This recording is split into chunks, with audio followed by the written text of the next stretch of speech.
we are in a very unique time in the history of Earth that everybody is connected in a way through social media. And so it's really powerful to be a human being right now and to have your voice heard, and also your insights, and also your mistakes, and your process. And I think that's important to know. It's not going to be perfect. We're not going to be carbon neutral immediately, but it's small steps in talking about it. No one's perfect. Yeah. No one's perfect, as in no one's perfect. So But we got to start somewhere. yes. If you're a celebrity and you're listening, well, at me, I'm StoryVing on Twitter. But for the rest of us, what can we do to spread the good word of sustainability and save our planet? To help me with that, Debbie Levin.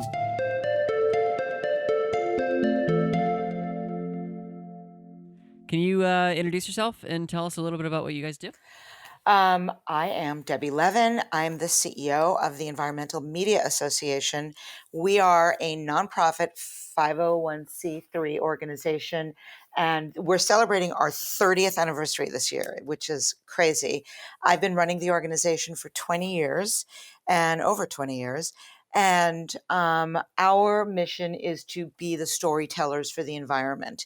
The way we do that is we utilize the entertainment industry with content. We created the green carpet. We utilize the talent. We're talking about everyone from Sir Richard Branson, Elon Musk, to Jaden Smith, Matt Damon, Natalie Portman, and we're the ones that help message environmental issues, lifestyle behaviors, personal empowerment, everything that has to do with living a sustainable lifestyle. And again, as I said, we've been doing this for 30 years, which is really amazing. We have a huge voice. We are the only organization globally whose mission it is really to tell the story. Because if you think about it, it's very hard for a company, for a politician, for an educator. They actually don't know how to link what we're dealing with environmentally with being able to speak to this to everyone in sort of a pop culture language. And we are able to speak to what people are passionate about and interested in doing, behavior change, in a way that really resonates for the individual. What do you see as the role of celebrities then in the climate movement and speaking that pop culture language you were talking about?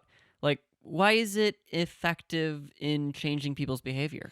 Listening to celebrities and making people understand that they're people. They've got kids, they've got relationships, they've got problems, they've got houses. I mean, now more than ever, they're also staying home. We're in the middle of this crazy pandemic, and they're doing what we're doing. They're trying to make sure that their kids are learning in school, at home. They're becoming teachers like the rest of us. They are taking care of their families. They're trying to figure things out. And in terms of an ongoing sustainability message, I think that this is a way to reach vast audiences in a really relatable way. So we're sort of behind that red carpet in a sense, in that our celebrities are speaking in a way that really relates to the general public globally.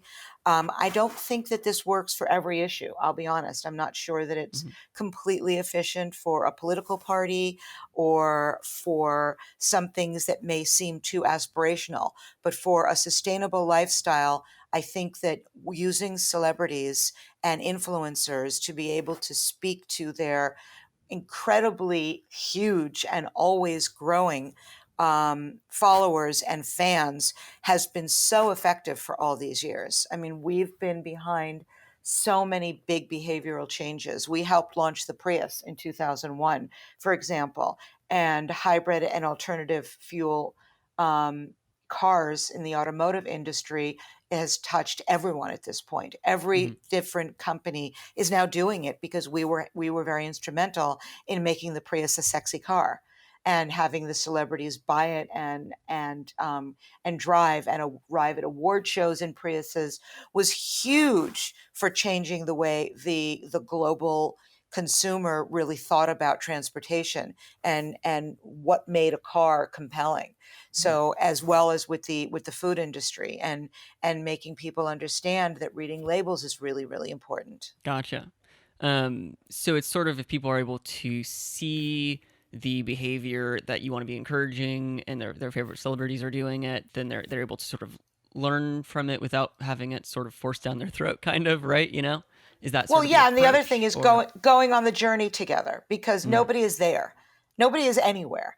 And so we're all in process. Our most sustainable celebrities still have practices or things that they need to do that are not perfect. We're not perfect. And I think showing and being in process with everybody is so important. It really humanizes and gets everybody into we're all the same. We're all just trying to make the best out of whatever our life has, the path that we've chosen is. And again, now more than ever, where so much of the world is quarantined or nervous, and we've got a health scare that's global. What is everybody really worried about? They're worried about their families. Well, that links to sustainability as well, because ultimately sustainability has a huge impact on health mm, and what we do within our own lives to be able to protect not only our planet but also our families. mm, And that means knowing what we eat, knowing what we put on our bodies, knowing what we clean our homes with. All of this, all of our choices have a huge effect on our everyday lives, as well as sustaining the natural resources of our planet. mm. What are some companies just not understanding about sustainability and stuff that you guys get, right? Like why isn't everyone doing this, right? Is kind of what I guess what it kind of gets to. Well, I mean, I think things will change because the world is shifting a bit, Hmm. but a lot of companies are getting it. So many companies have a sustainability mandate that now in the last few years have never had this before.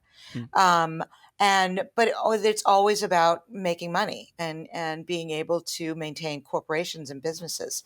And so what a lot of companies don't understand is that sustainability can actually improve your bottom line because there's always um, a cost saving when you do something more sustainably. mm, Costs have definitely come down in the last 20 years that I've been doing this. I mean, just think about you just went to the market for your family mm, and you bought a bunch of stuff. And I'm assuming that you bought really healthy, good organic stuff. mhm. If you had done that 8, 10 years ago, it would have cost you more than it did now, True. because the democratization of having the availability in big box stores and the demand from the consumer for more transparent, whether it's food or whether it's cleaning products or whatever we're talking about, has become so huge that the companies that are more sustainable are becoming so much more successful, and that the larger conglomerates are buying the brands that are sustainable, and they're able to have the same shelf space, so to speak. Interesting. So Yeah. I do believe that companies, all things being equal, they definitely want to be more sustainable and move towards a circular economy. Mm, But at the end of the day, they have to pay their bills just like we do. yeah. And we really respect that and honor that. And we look at companies in the same way that we look at people, because everybody, I mean, companies are people and they have families, Yeah. and they're not going to want to endanger their families by not bringing something healthy home and not really being aware of options. But there is an economy that we're having struggling with right now, because everybody, the world revolves around people buying stuff. Mm, And when you buy stuff and support the companies that are sustainable, then every individual has an opportunity to change the way the world looks. mm. Makes sense. And I guess it makes sense. It was the reducing and reusing aspects of the cycle. Those are inherently you're going to in the long run hopefully save costs, right? Um, Yes. so so I guess part of getting people to read labels, getting people to change their habits. So I'm uh, really enjoying becoming more sustainable and living a more sustainable lifestyle.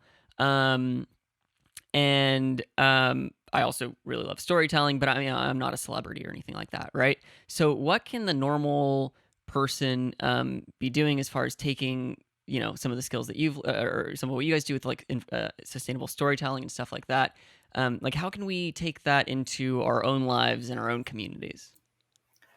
Well, do you have friends? I have a couple.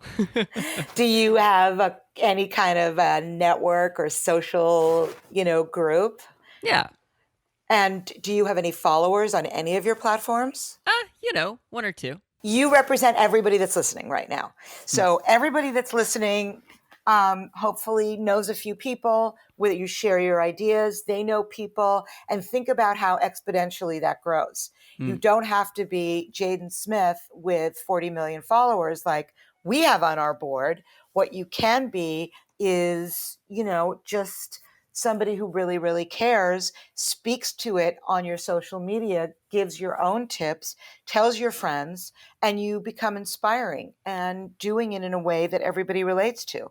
And so every single person definitely has the power to communicate. Mm-hmm. And we are in a very unique time in the history of Earth that everybody is connected in a way through social media that, literally even 10 years ago, this wasn't even an aspiration. Yeah. And so now, I mean, you can be in fourth grade and have a whole social network that's going on. Online, and your yeah. little 9-year-old self or 10-year-old self is communicating to, multiples of people every day what your opinion is. And so it's really powerful to be a human being right now and to have your voice heard. And whether it's heard in your community or whether it's heard through millions of people because you're an influencer, celebrity, person of interest, or whatever you want to call them, it's really, really powerful to be able to share your opinions with people and also your insights and also your mistakes, and your process. And I think that's important to know. It's not going to be perfect. We're not going to be carbon neutral immediately, but it's small steps in talking about it. No one's perfect. Yeah. No one's perfect, as in no one's perfect. So But we got to start somewhere. Yes. Great. Well, I'm going to start sharing that as much as I can. I guess I already kind of am with the podcast. Right. But in my network as well. I think that's a really great takeaway. Thank you so much for coming on. Thank you so much for talking to me. And well, thank you for doing this. This is amazing. Any other sort of final notes or anything that you wanted to touch on before we? No, I just think everybody being really aware and also giving yourself a break. Like you're not gonna every day you wake up and you can try to do new things and you see what your day brings, and then tomorrow you can do something different. And again, process is everything. And if we're not on our own roads, then we're not doing anything. And I would really encourage people to be gentle with themselves. I think we especially need that. I know I do right now. Right. With everything. Right. Thank you so much. Great. Thank you, Ian.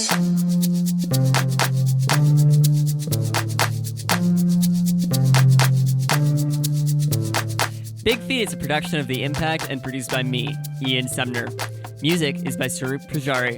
Check out our whole publication along with our other podcasts at readtheimpact.com. We'll be back next week.